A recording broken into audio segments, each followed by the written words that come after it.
Book of Isaiah chapter 43 verse 8 onwards, 43:8 onwards.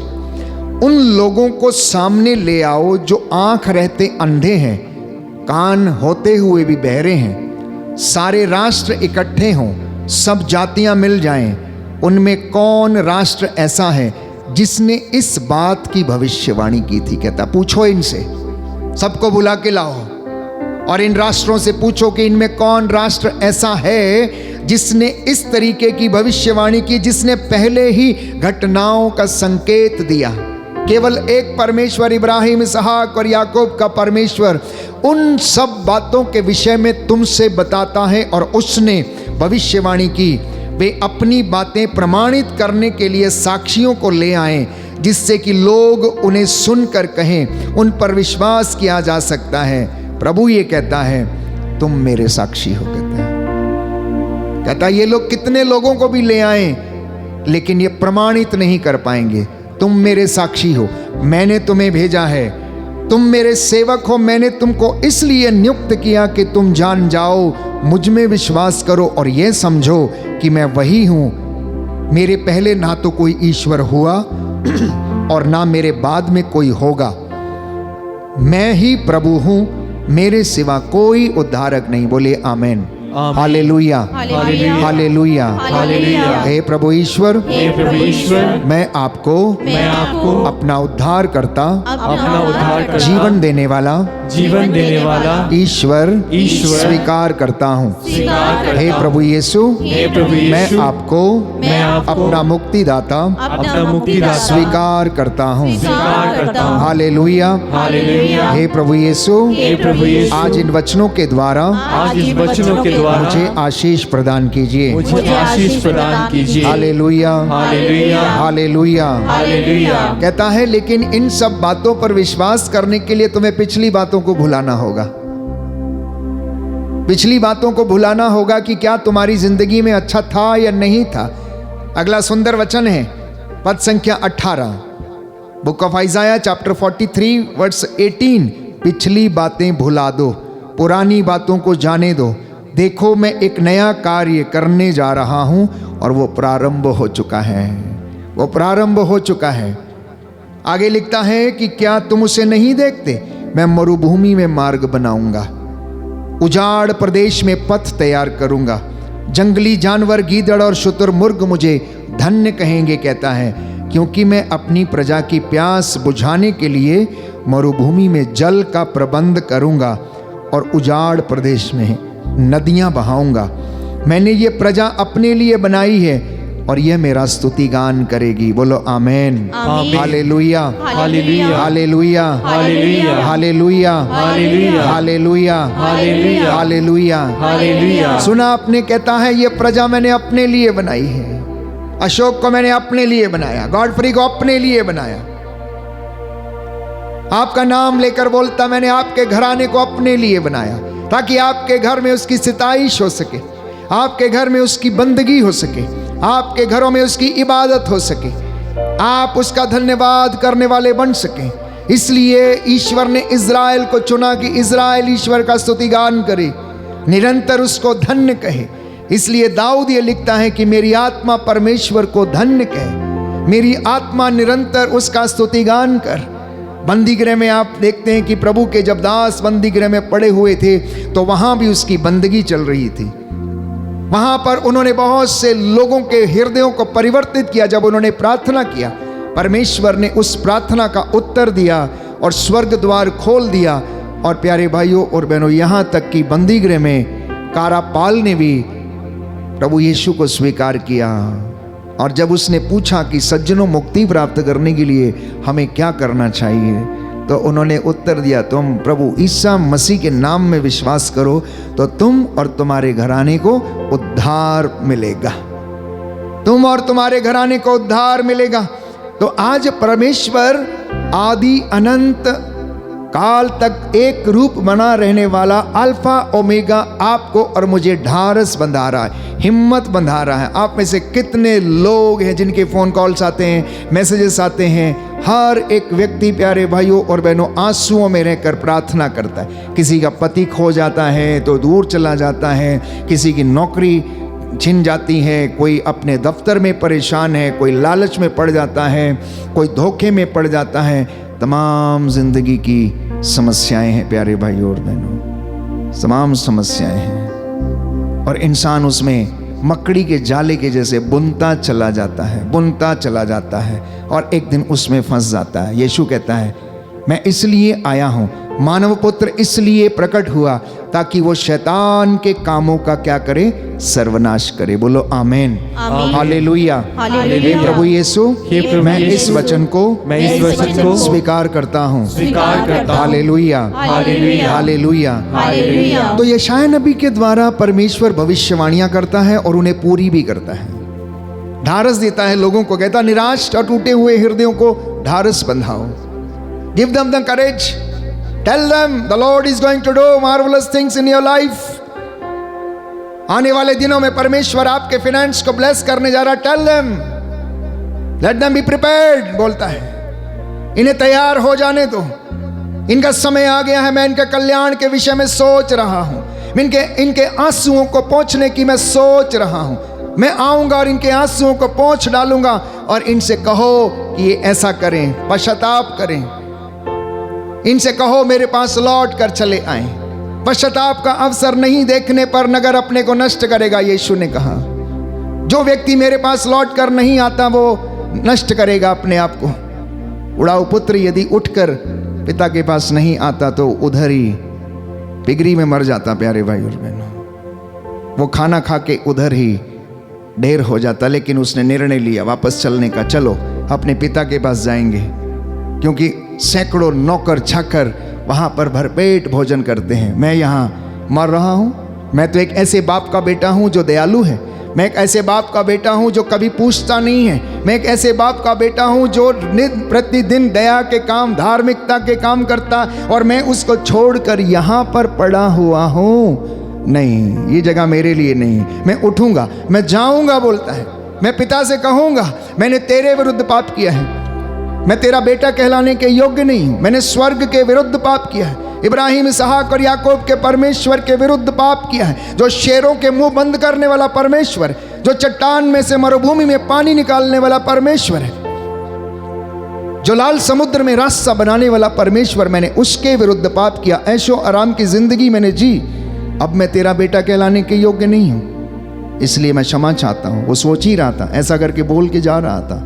उसका पिता उसको देखकर प्यारे भाइयों और बहनों उसको गले लगाने के लिए तैयार रहता है। जल्दी से इसके पैरों में जूते पहनाओ, चप्पल पहनाओ, कुर्ता पहनाओ, बड़े भोज का प्रबंध करो। मेरा बेटा जो मर गया था मिल गया, जो खो गया था वो मिल गया है, इसलिए आनंद मनाना हमारे लिए उचित है। ये ऐसी बातें परमेश्वर सोचता है। इसलिए अपने आप को प्यारे भाइयों और बहनों कभी भी अपराध बोध में घुसने मत दीजिएगा। अपने आप को कभी भी ऐसे बातों में मत घुसने दीजिए कि प्रभु आपसे प्यार नहीं करता है। वो आपको प्यार करता, क्षमा करने वाला परमेश्वर है। यदि आपके मन में अपराध बोध आ जाता है, शैतान को ये सबसे अच्छी युक्ति लगती है जिसके द्वारा वो आपको नष्ट करने का प्लान बना लेता है। अपराध बोध के कारण हम अच्छे नहीं हैं, हम बुरे हैं, हम इस लायक नहीं हैं, हम वचन नहीं बोल सकते, हमसे प्रार्थना नहीं होगी, हम वचन नहीं पढ़ पाएंगे, हम तो पापी मनुष्य हैं। प्यारे भाइयों और बहनों, बाइबल कहती है परमेश्वर हृदय देखता है, बाहरी रूप नहीं देखता है। वो शरीर नहीं देखता, वो मन के विचारों को देखता है। आपके विचार कैसे, उत्साह कैसा है, वो उसको देखता है। आप कितने उसके लिए भावुक, कितने उसके लिए आगे बढ़ने के लिए तैयार रहते हैं, वो आपको देखता है। लेकिन शैतान हमारी कमजोरियों का फायदा उठाकर हमको नष्ट करने का सपना देखता रहता है। इसलिए सावधान रहना, सावधान रहना प्यारे भाइयों और बहनों, सावधान रहना। आप जानते हैं उसने यूदस की जिंदगी में क्या खेल खेला, जिसे हम फॉलन डिसाइपल्स कहते हैं। जूदस है ना, प्रभु के 12 चेलों में से एक चेला Judas. Why did Judas fall? Judas क्यों गिर गया? यूदस क्यों गिर गया? उसके गिरने का कारण प्यारे भाइयों और बहनों ये था कि वो 2 मास्टर्स की सेवा करने में लगा हुआ था, दो स्वामियों की सेवा करने में लगा हुआ था। लेकिन यीशु ने कहा कि कोई भी दो स्वामियों की सेवा नहीं कर सकता। मत्ती का सुसमाचार अध्याय 6 पद संख्या 24, योहन के सुसमाचार अध्याय 6 पद संख्या 70 से 71 में हम पढ़ेंगे। फिर से अगले वचन में अध्याय 12 पद संख्या 4 से 6 में ये वचन है प्यारे भाइयों और बहनों, जहां पर प्रभु यीशु कहता है कि कोई भी व्यक्ति दो स्वामियों की सेवा नहीं कर सकता। या तो वो एक से बैर करेगा, दूसरे का प्रेम करेगा दूसरे से, या एक से प्रेम करेगा दूसरे से बैर करेगा। इतना ही नहीं, यूदस के गिरने का एक दूसरा कारण यह था कि वो अपने समुदाय के लोगों से, अपनी कम्युनिटी से बाहर रहता था, भाइयों से अलग था। He was away from his group, so called the disciples. इसलिए वो अकेला पड़ गया। जब वो अकेला हो जाता है प्यारे भाइयों और बहनों, तो बाइबल हमें बताती है कि अकेले व्यक्ति पर जल्दी क्या करता है, शेर घात लगाता है, उसको भीड़ से पहले अलग करता है। शेर को शिकार करते हुए देखा आपने? सबसे पहले उसकी जो तकनीक है, उसकी जो तरकीब है, वो उसको ढूंढता है जो भीड़ में से अकेला हो, जो कमज़ोर हो, जिसकी कोई कमज़ोर नस उसके पकड़ में आ जाए, वो उसके ऊपर अटैक करता, फिर उसको भगाता है, भगाता है, भगाता है। तो यूदस के गिरने का दूसरा कारण जो था वो ये था प्यारे भाइयों और बहनों कि वो अपने भाइयों से दूर चला गया। और बाइबल कहती है,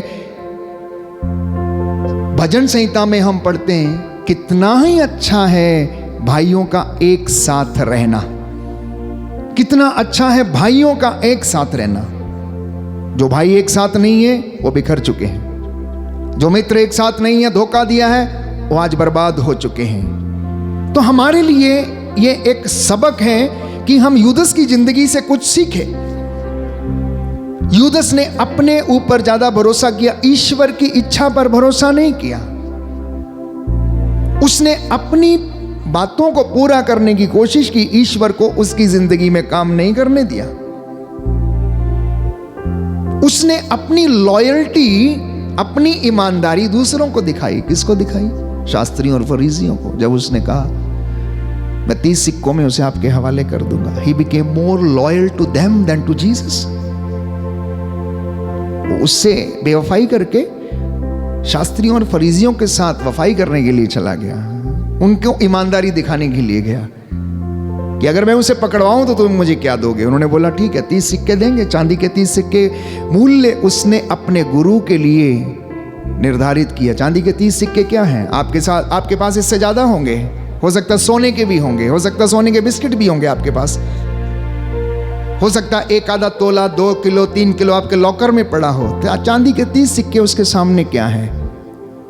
कुछ भी नहीं है प्यारे भाई और बहनों। इसलिए बाइबल कहती अपने हृदय की रक्षा किया करो। बुरा और अच्छा विचार यहां से उमड़ता है, बुरा और अच्छा विचार यहां से निकलता है प्यारे भाइयों और बहनों। उसी के बाद जैसे ही शैतान उसके अंदर घुस गया, उसने प्रभु से बेवफाई की, उसके साथ उसने धोखा किया, शैतान उसके अंदर घुस गया और वो उसको पकड़वाने के लिए चला गया।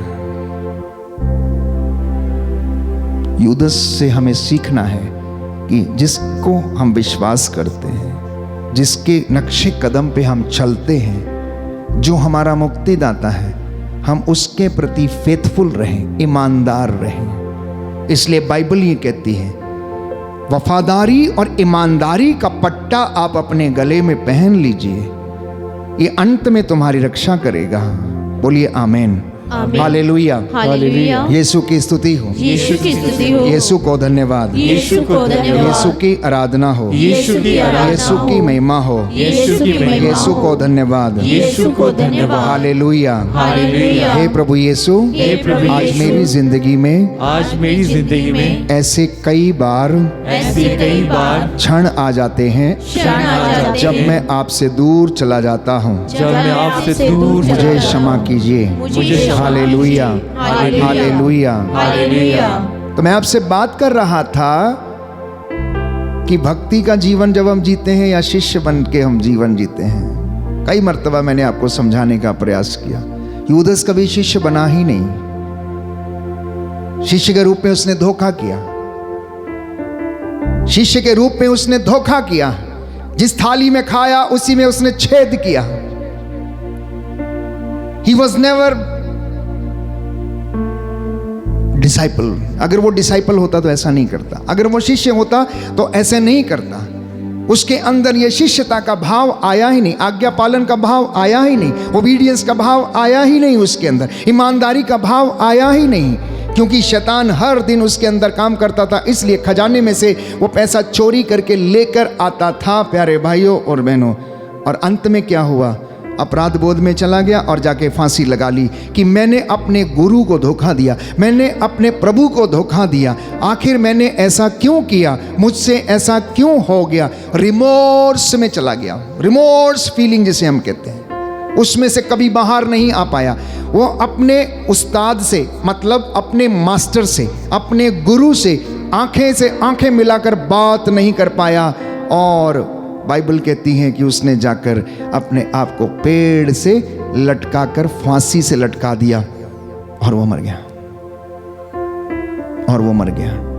प्रभु कहता है इन्हें ढारस बंधाओ, इन्हें आशा का संदेश सुनाओ कि मैं वो प्रभु नहीं जो तुम्हारे पापों का लेखा रखता है, जो तुम पर दोष लगाता है। मैं ऐसा प्रभु नहीं हूं। मैं तो तुम्हें अनंत काल से प्रेम करता आया हूं। मैंने ही तो तुम्हारी आत्माओं को बनाया है। मैंने ही तो तुम्हें बताया, how can I hate you, मैं तुमसे कैसे नफरत कर सकता हूं। प्यारे भाइयों और बहनों, इसलिए यीशु ने कहा, जब गेतसेमनी बाग में प्रार्थना कर रहे थे, चेले बाहर बैठे थे, शिमोन शिमोन सावधान हो जाओ, शैतान को तुम्हें गेहूं की तरह फटकने का अधिकार मिला है। शैतान को तुम्हें गेहूं की तरह फटकने का अधिकार मिला है, परंतु मैंने तुम्हारे लिए प्रार्थना किया। कहता है मैंने तुम्हारे लिए प्रार्थना किया। हर एक को, शैतान को अधिकार है गेहूं की तरह फटकने का। आप अपने घर में चावल फटकते हैं, गेहूं फटकते हैं, अनेक चीज़ों को साफ करते हैं, सूप में डालकर ना उसमें साफ करते हैं। वैसे ही शैतान जब आपकी ज़िंदगी से खिलवाड़ करता, ऐसे ही आपको फटकता है। इसलिए प्रभु कहता है सावधान हो जाओ, शिमोन शिमोन सावधान, शैतान को तुम्हें गेहूं की तरफ फटकने का अधिकार मिला, लेकिन मैंने तुम्हारे लिए प्रार्थना की है। मैंने तुम्हारे लिए प्रार्थना की है। प्रभु हर दिन हमारे लिए प्रार्थना करता है जब भी हम उसकी हजूरी में आते हैं।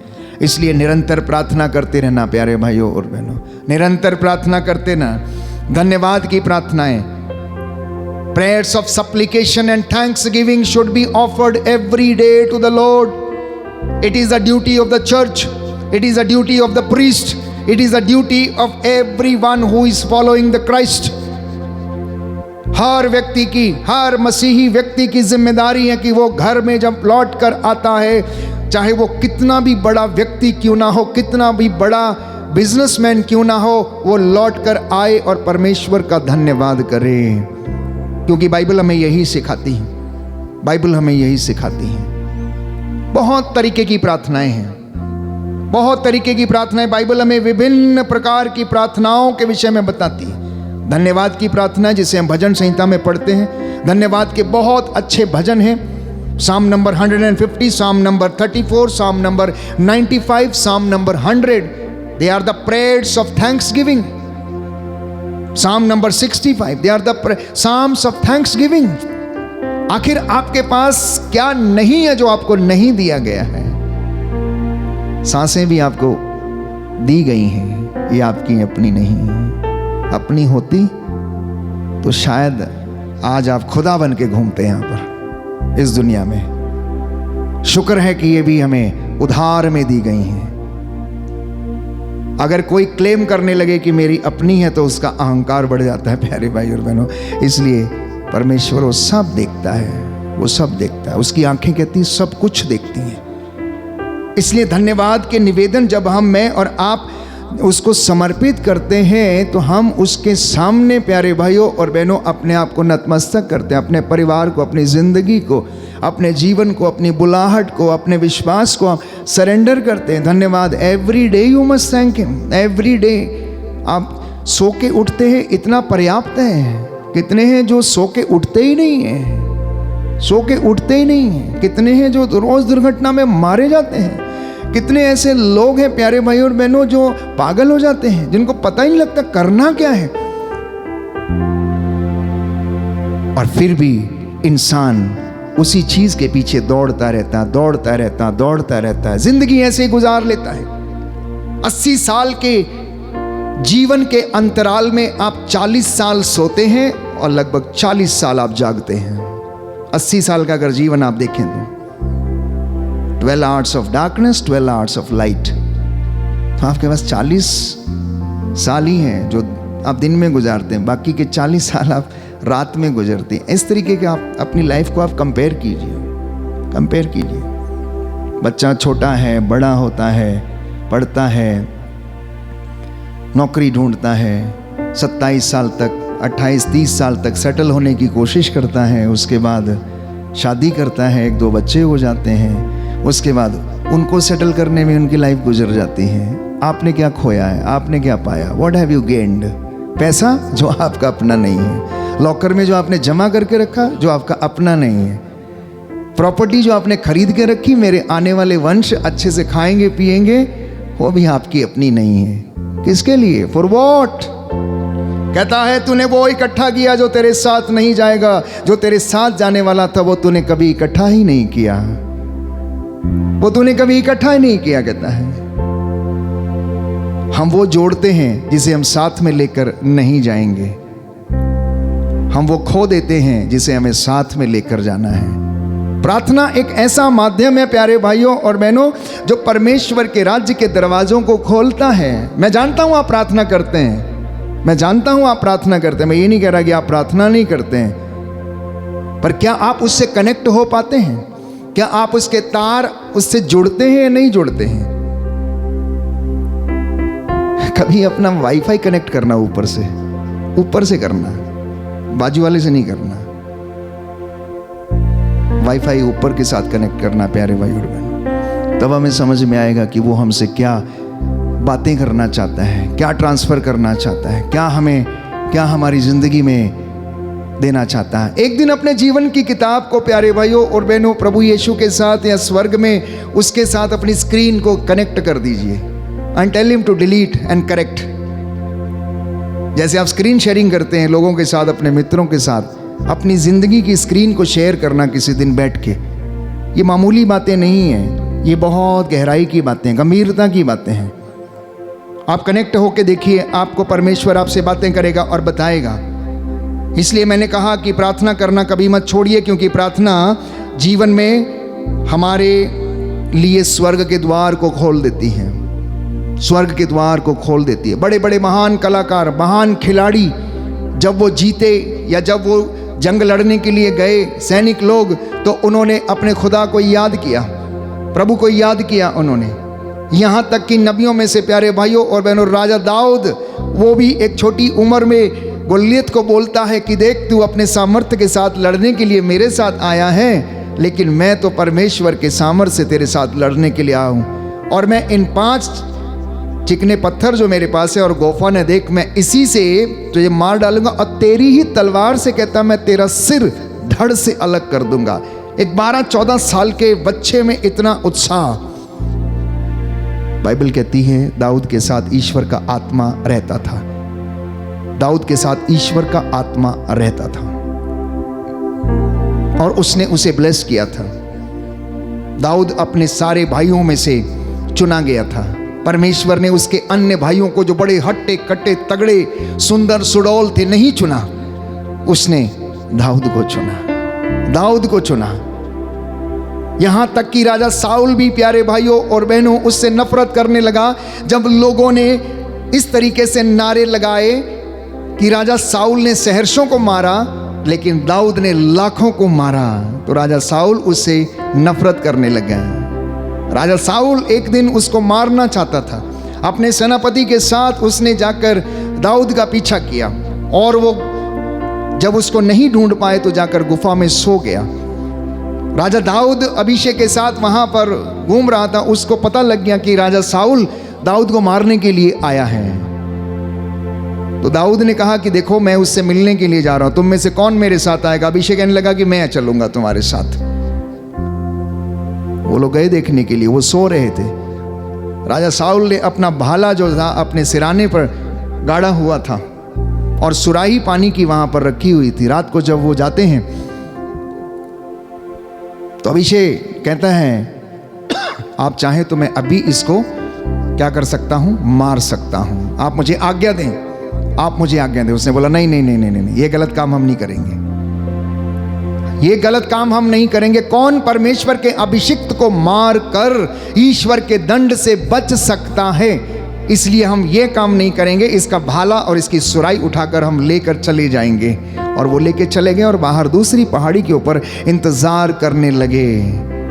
जैसे ही वो बाहर निकले दाऊद ने वहां से आवाज दी, वहां से आवाज दी। साउल के सेनापति अबनेर ने उसको सुना। जब अबनेर ने उसको सुना तो कौनता है वो बोलता है किसमें इतना साहस हो गया जो राजा को ललकार सके। साउल दाऊद की आवाज पहचान गया। बेटा दाऊद तुम यहां क्या कर रहे हो, तुम यहां कैसे आए हो?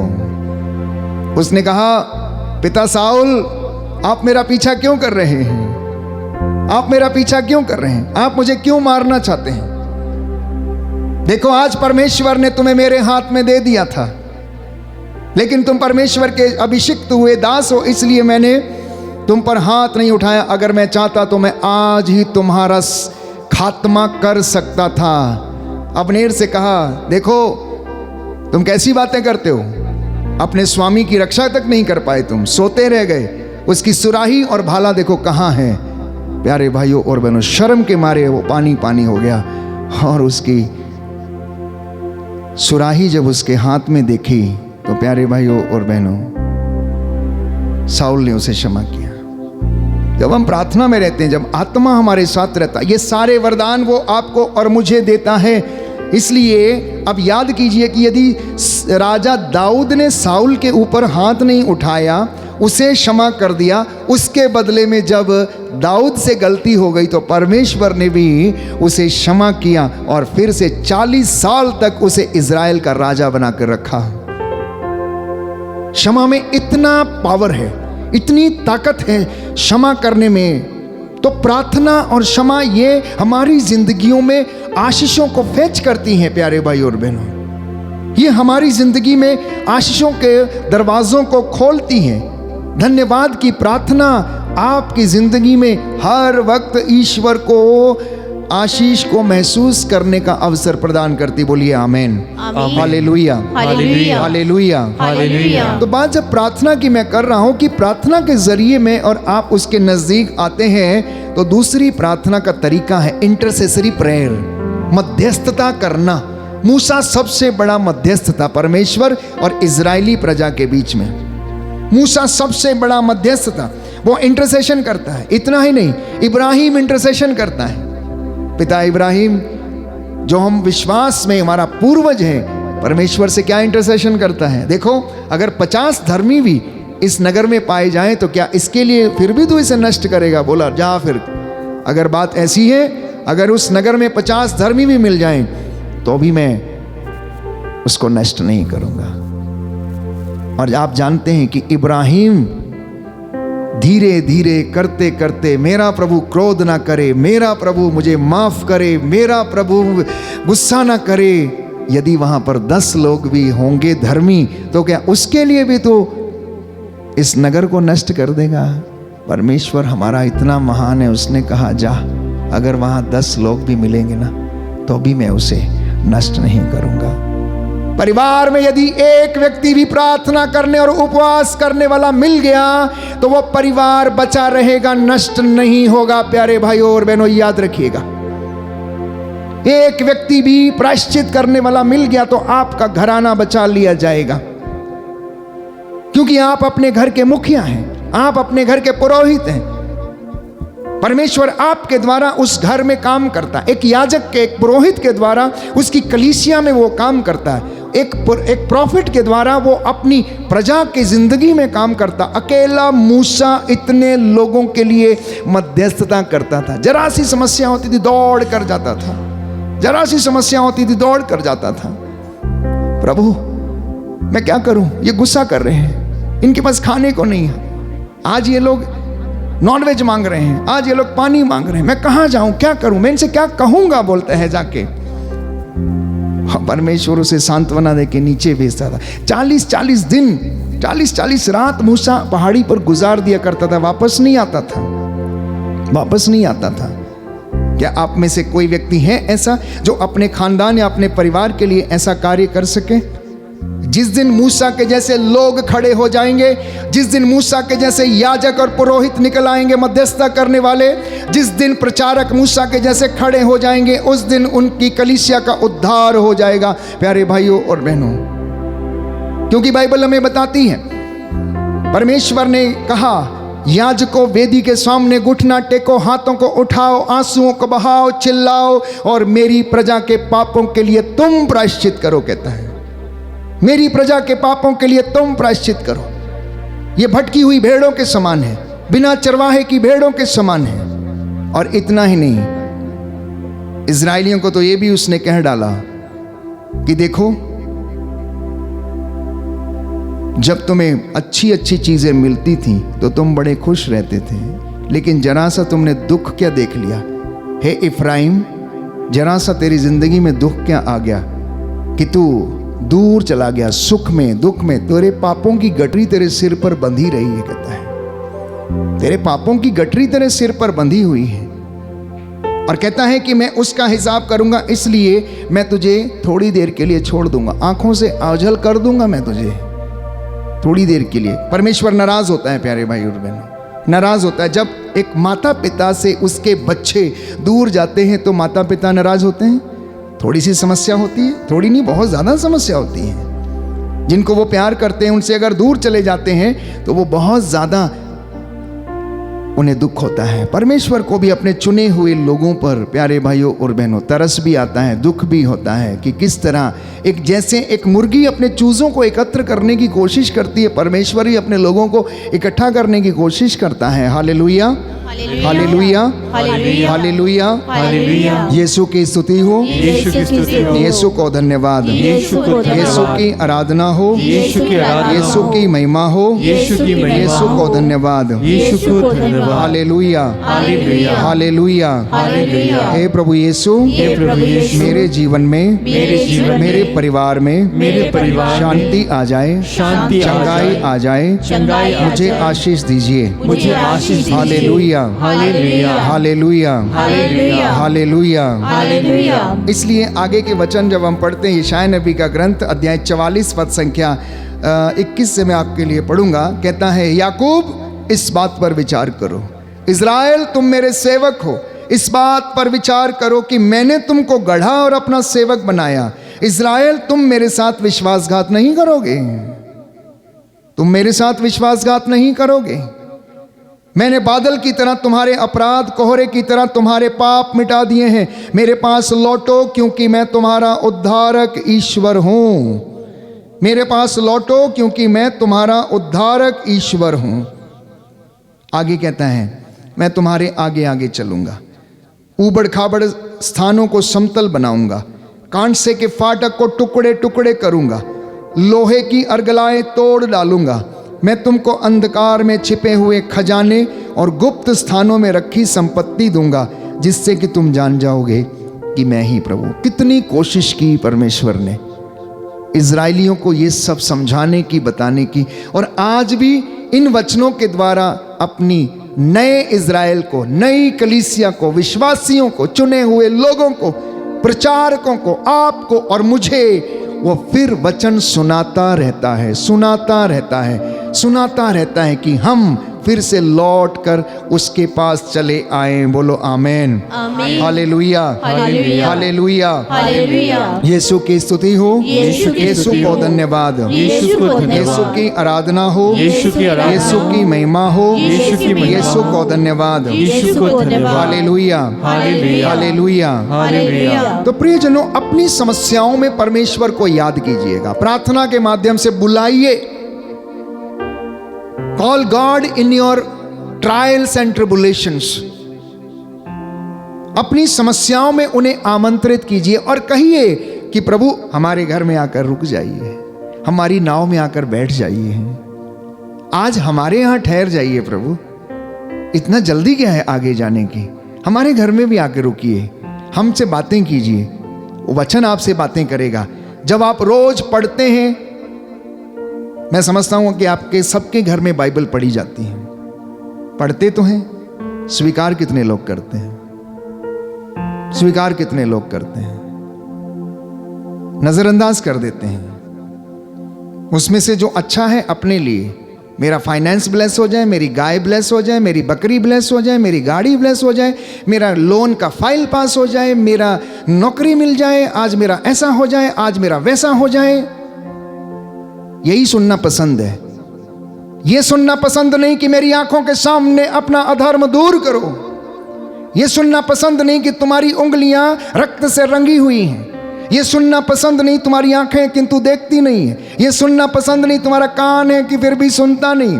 यह सुनना पसंद नहीं है कि तुम अपवित्रता का जीवन व्यतीत करते हो। यह सुनना पसंद नहीं कि तुम मारे मारे फिरते हो। यह सुनना पसंद नहीं कि तुम्हारी संपत्ति पर श्राप लगा हुआ। यह सुनना भी पसंद नहीं है कि जाओ अपनी संपत्ति बेच दो और गरीबों में बांट दो और तुम्हारे लिए स्वर्ग में पूंजी रखी रहेगी। यह सुनना भी पसंद नहीं है कि तुम मेरे पास लौट कर आओ। यह सुनना भी पसंद नहीं कि थोड़ी देर मेरे पास बैठ जाओ।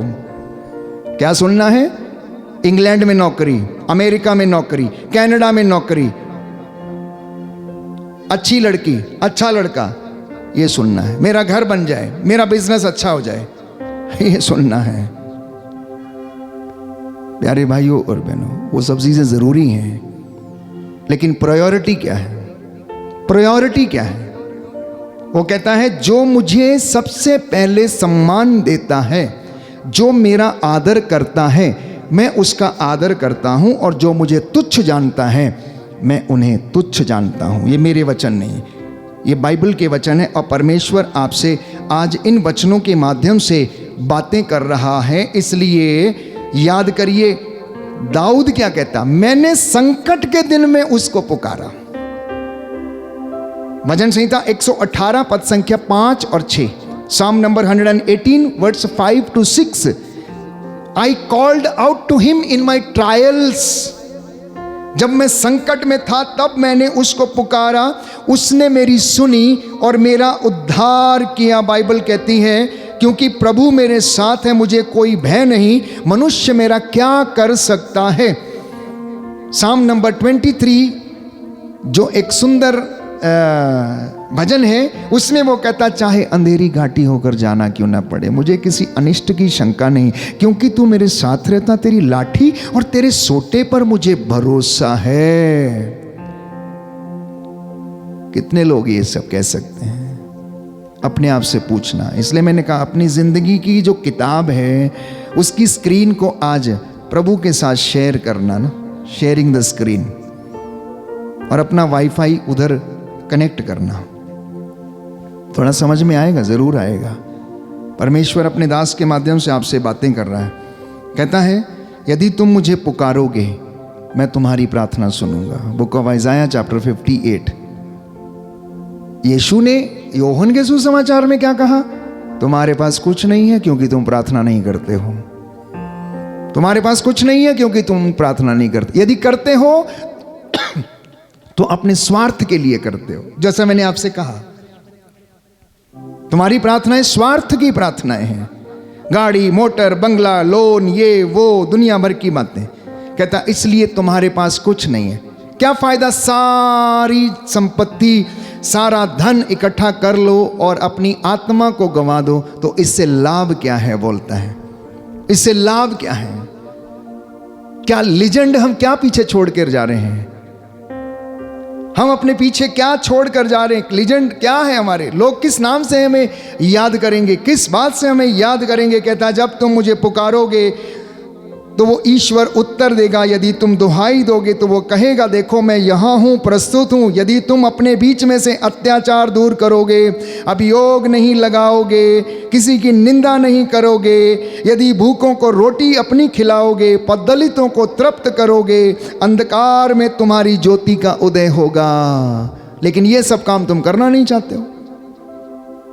ये सब काम तुम करना नहीं चाहते हो, इसलिए तुम्हारे घर में ज्योति का उदय नहीं होता है। तो जीवित प्रभु की उपस्थिति में प्यारे भाइयों और बहनों, मैं आपसे उसके दास के रूप में यहाँ से बातें कर रहा हूँ। मैं विश्वास करता हूँ कि उसकी जीवन तो उपस्थिति हमारे बीच में है। आप में से बहुतों को वो स्पर्श कर रहा है, आप में से बहुतों को वो छू रहा है, आप में से बहुतों को वो बुला रहा है। इतना ही नहीं, उसके वादे ऐसे ऐसे आपकी ज़िंदगी में पूरे होते हैं। आप जरा विश्वास की आंखें खोल कर देखना कि वो किस तरह से अपने वादों का सच्चा है और अपने वादों को पूरा करता है। तो प्रार्थना में पीछे ना हटिए, प्रार्थना में पीछे ना हटिए। प्रियजनों, प्रार्थना यदि हम नहीं करते हैं तो हमारी ज़िंदगी में परमेश्वर हमसे नाराज़ होता है। एक याजक को, एक पुरोहित को अपनी कलीसिया के लिए प्रार्थना करना अनिवार्य है। घर के मुखिया को अपने परिवार को बचाने के लिए प्रार्थना करना अनिवार्य है। घर की मुखियाइन को, मतलब मम्मी को, अपने घर के लिए प्रार्थना करना, बच्चों के लिए प्रार्थना करना ज़रूरी है। मैं जानता हूं कि आप प्रार्थना करते हैं, मैं जानता हूं कि आप बहुत उपवास भी करते हैं। लेट दिस प्रेयर बिकम, प्रभु के साथ जुड़कर उसे ना वो सार्थक सिद्ध हो। रिचुअल, पारंपरिक प्रार्थनाएं नहीं, किताब पकड़ लिया, एक प्रार्थना बोल दिया और हो गया, नहीं। एक सुंदर प्रार्थना जिसके विषय में हम पढ़ते हैं, हन्ना का नाम सुना आप लोगों ने? हन्ना का नाम सुना? हन्ना की प्रार्थना कैसी थी? एक दिन वो मंदिर चली गई और शाम को वहां पर बैठकर घुटना टेक कर वहां पर क्या करने लगी? बुदबुदाने लगी, कुछ कुछ बोलती रही। एली वहां पर आया, उसको समझ नहीं आया किया गया, तो उसको क्या बोलता है? एली उस समय याजक था। अरे तुम कब तक नशे में रहकर बोलता है ऐसे करोगी? अच्छा, नशे में? कह रही मैं नशे में नहीं हूं, मैं तो अपने प्रभु के सामने दिल खोल रही हूं। एली ने सोचा नशे में है करके, बड़बड़ाए जा रही है, कुछ भी बोले जा रही है, बोले जा रही है। और जब बाइबल कहती है उसने अपना हृदय प्यारे भाइयों और बहनों ये परमेश्वर के सामने खोला। सामुएल का पहला ग्रंथ अध्याय 1 पद संख्या 10 से 17 तक हम पढ़ते हैं कि हन्ना जिसके पास संतान नहीं थी, परमेश्वर ने उसे संतान दे दी। उस बुढ़ापे में भी उसे संतान दे दी। जब उसने अपने दिल को खोला, आंसू जब बहाए, अपनी उस जगह को उसने आंसुओं से भिगो दिया। तो ये प्रार्थना हमें आशीषें, ना केवल आशीषें दिलाती, लेकिन परमेश्वर की विशेष आशीष, अनॉइंटिंग जो हमें वो देना चाहता है, वो हमें उसके द्वारा मिल जाती है। बोलिए आमेन, हालेलुया, हालेलुया, हालेलुया, हालेलुया, हालेलुया। हालेलुया। आप में से बहुत से लोग अनेक तरीके से प्रार्थना करते हो। कुछ लोग अभी YouTube पे बैठे हैं, मुझे सुन रहे हैं, प्रार्थना कर रहे हैं, तो वो सोचते हैं उन्होंने प्रार्थना कर लिया। कुछ लोग मेडिटेशन में हैं, तो कुछ लोग सामूहिक प्रार्थना में, कुछ गा के प्रार्थना कर रहे हैं, कुछ मौन होके प्रार्थना कर रहे हैं, कुछ स्तुति कर रहे हैं, आराधना कर रहे हैं, वर्शिप कर रहे हैं। प्यारे भाइयों और बहनों, धन्यवादी होकर प्रार्थना करिएगा। वचन को पढ़ के प्रार्थना करिएगा, वचन को क्लेम करके प्रार्थना करिएगा, वचन के द्वारा अधिकार लेकर प्रार्थना करिएगा। यीशु आपने कहा है कि मैंने शैतान को आसमान से बिजली की तरह गिरते हुए देखा, मैंने तुम्हें सांपों और बिच्छुओं पर अधिकार दिया है, मैंने तुम्हें बैरी की ताकत को कुचलने का सामर्थ्य दिया, कुछ भी तुम्हें हानि नहीं पहुंचा सकता है।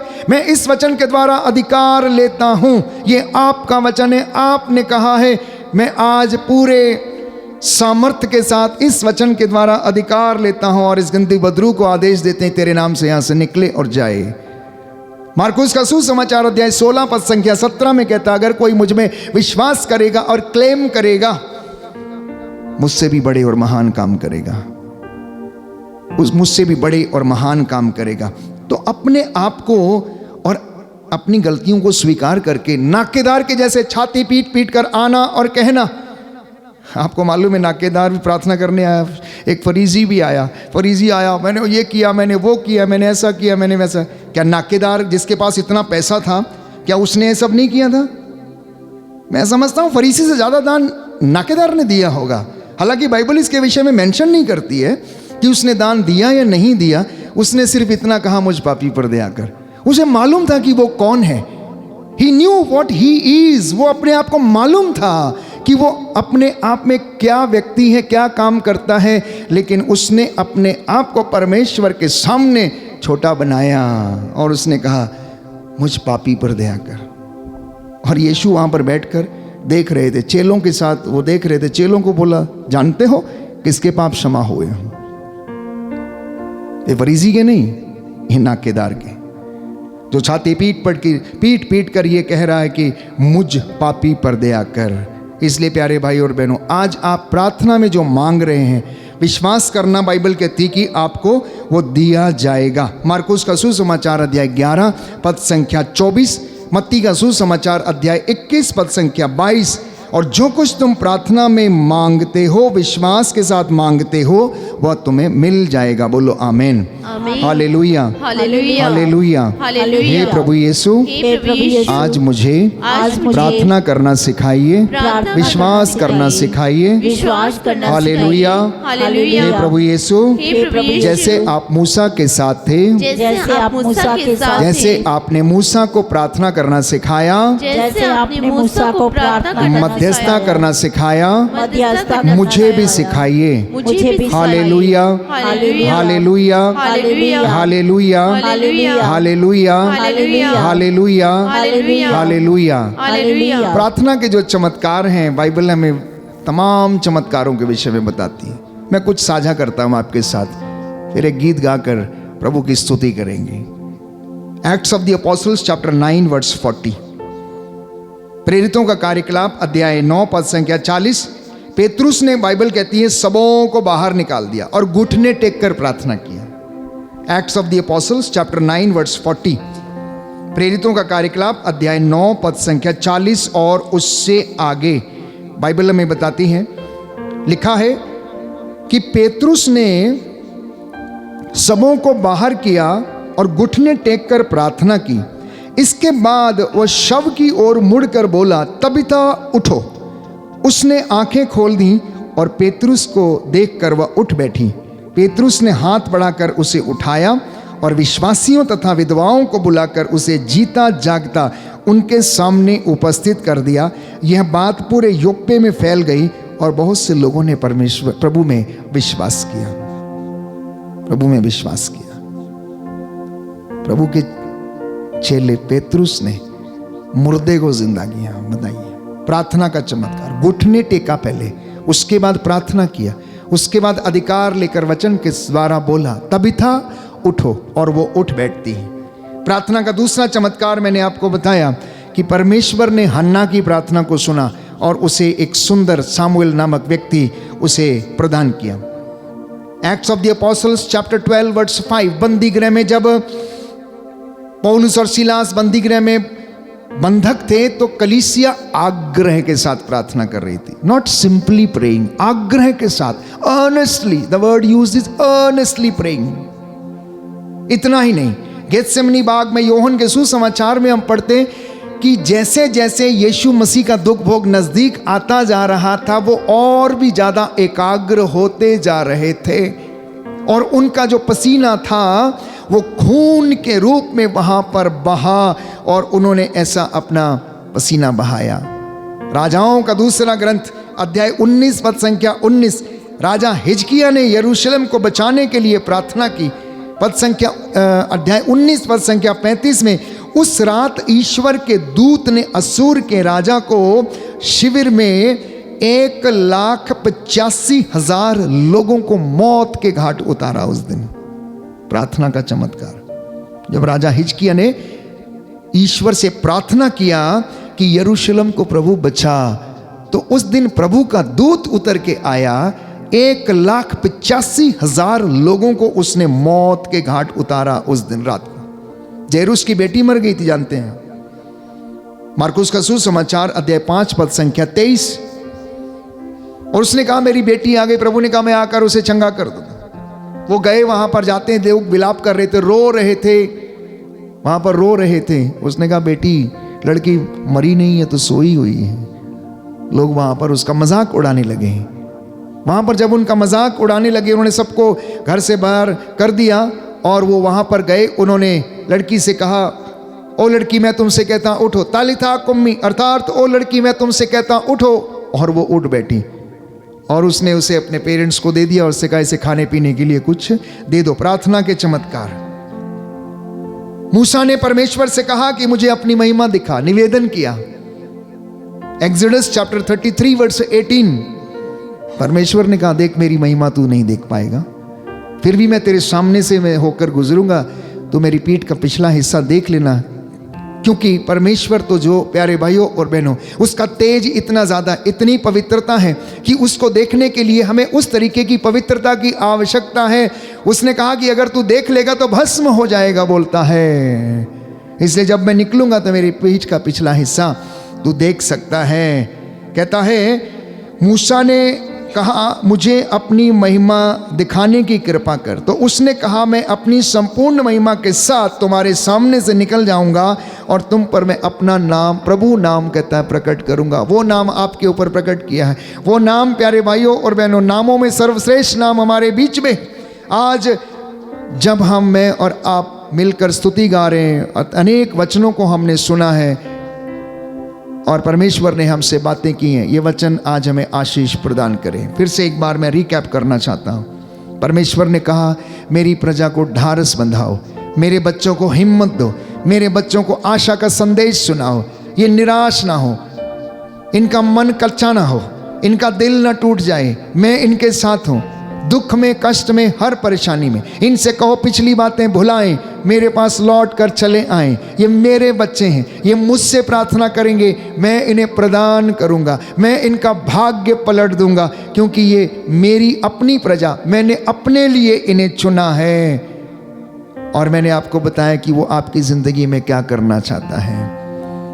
हो सकता है कि आपके घर में कोई ऐसी बातें नहीं है, कोई ऐसी चीज़ें नहीं हैं, बट आपका विश्वास मरा हुआ है। हो सकता है आपके विचार बूढ़े हो चुके हैं, हो सकता है आपके विचार मर चुके हैं, हो सकता है आपका इनर कॉन्शियस मर चुका है कि आप अपने भाई और अपनी बहन में प्यार देख पाने में असमर्थ हैं।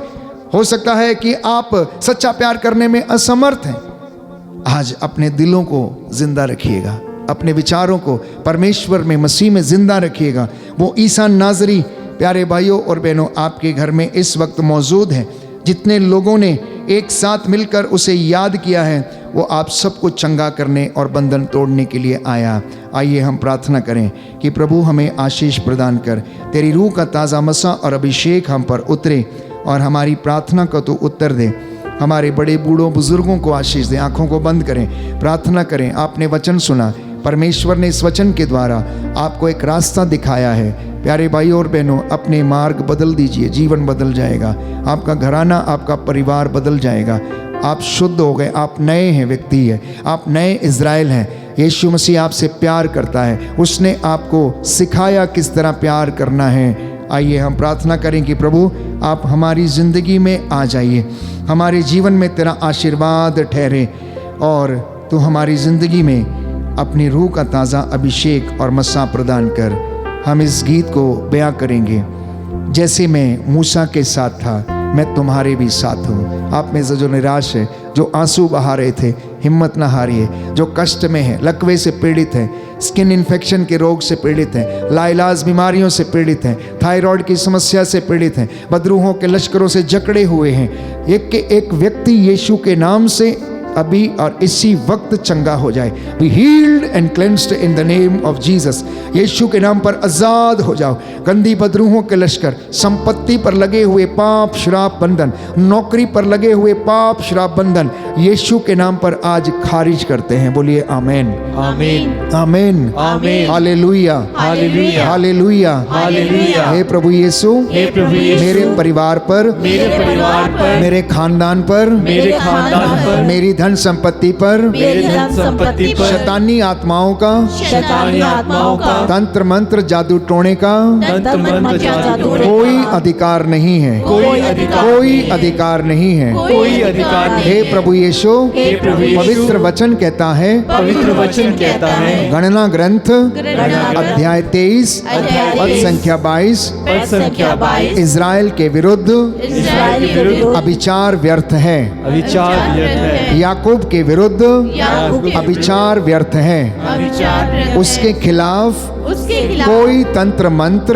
कोई तंत्र मंत्र, जादू टोना जादू टोना नहीं चलता। नहीं चलता। हालेलुया, हालेलुया हालेलुया, हालेलुया हालेलुया। हालेलुया। हे पिता ईश्वर, हे पिता आज के ईश्वर, दिन के लिए, आज के दिन जीवन के के लिए, वरदान के लिए, जीवन के वरदान अच्छे के स्वास्थ्य के लिए अच्छे हम स्वास्थ्य आपको के लिए धन्यवाद देते हैं। आपको धन्यवाद। हालेलुया, हालेलुया। हालेलुया। हालेलुया। प्रियजनों, मैं आपके लिए प्रार्थना कर रहा हूँ, आपके परिवारों के लिए, आपके परिवारों के लिए, निसंतान दंपतियों के लिए, जिनके संतान नहीं है, जिनके शरीर में कमी कमजोरी है, जो लकवे से पीड़ित हैं, आईसीयू में हैं, अस्पतालों में हैं, टखनों में दर्द है, जिनके सिजेरियन हुए हैं, ऑपरेशंस हुए हैं, जो अपने रोग शैया पर करार हैं, प्रभु यीशु आपको ब्लेस करे, चंगे हो जाओ। Be healed and cleansed in the name of Jesus. यीशु के नाम पर आज़ाद हो जाओ। जो अनेक प्रकार के ऐसे बुरे दुष्ट आत्माओं से पीड़ित हैं, अहंकार, ईर्ष्या, द्वेष, घृणा, दलबंदी, मतवालापन, यीशु आपको आशीष दे, आज़ाद करे। बोलो आमीन, आमीन आमीन। आमीन। आइए हम अंगीकार करें, जैसे मूसा के साथ प्रभु आप थे, मेरे परिवार के साथ, मेरे साथ भी रहने की कृपा कीजिए।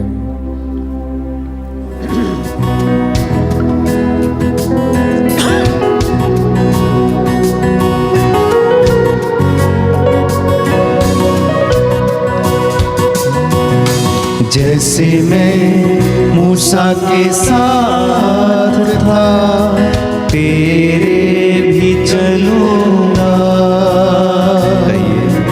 जैसे मैं मूसा के साथ था, तेरे भी चलूंगा।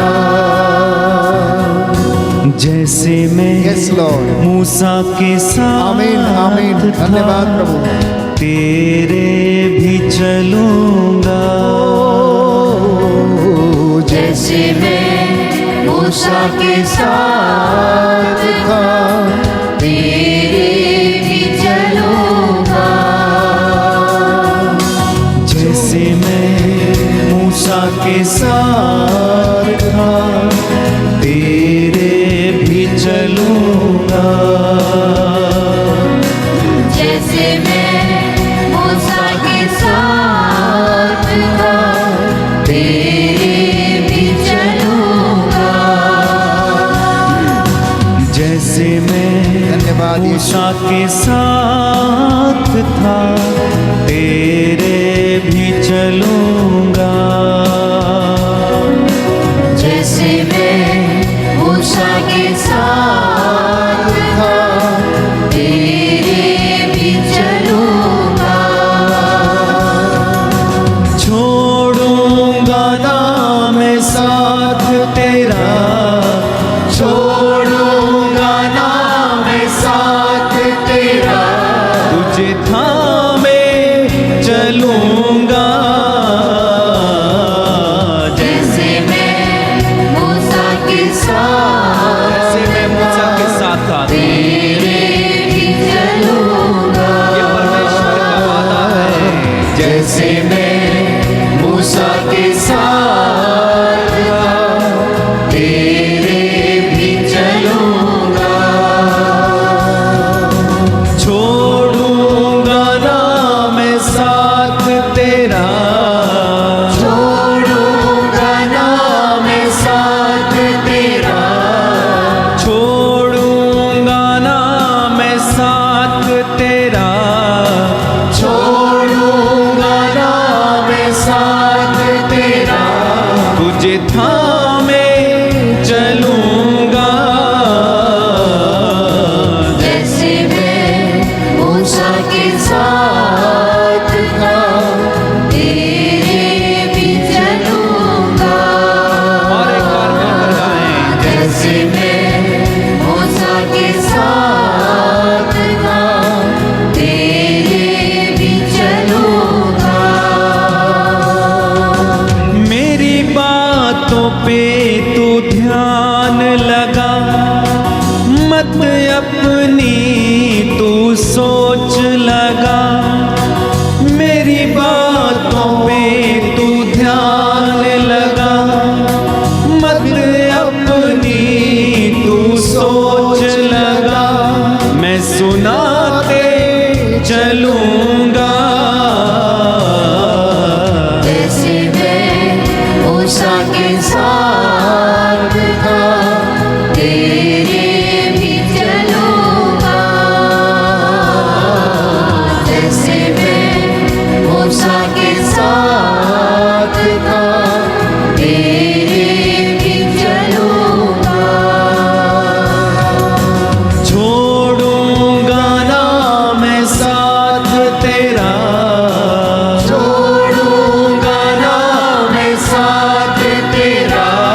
में चलूंगा, जैसे मैं मूसा के साथ था, तेरे भी चलूंगा। अपने हाथों को उठा के गाइए, जैसे मैं मूसा के साथ अपने हाथों को उठाकर परमेश्वर के वादे को स्वीकार करें। हर एक बार मिलकर गाइए, जैसे मैं मूसा के साथ